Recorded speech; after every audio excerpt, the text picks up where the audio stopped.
برکت کو سمجھنے کے لیے ایک مثال۔ ایک شخص نے حضرت علی رضی اللہ تعالی عنہ سے سوال کیا کہ کتی ایک وقت 7 بچے پیدا کرتی ہے، جبکہ بیر بکریاں ایک وقت 1 یا 2 یا پھر کبھی کبھار 3 بچے پیدا کرتی ہے۔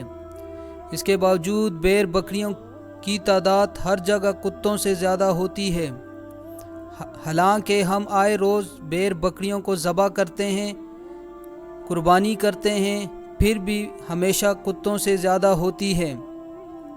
حضرت علی رضی اللہ تعالیٰ عنہ نے فرمایا، یہی چیز برکت ہے۔ اس شخص نے کہا، بیر بکریوں میں ہی کیوں، کتوں میں کیوں نہیں؟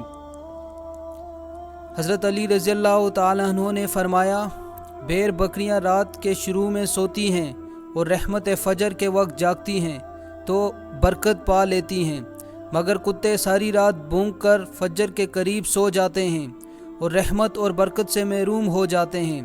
میں تمہیں نصیحت کرتا ہوں کہ رات کو جلدی سو اور صبح جلدی اٹھو، یہی رزق اور اولاد میں برکت کا ذریعہ ہے۔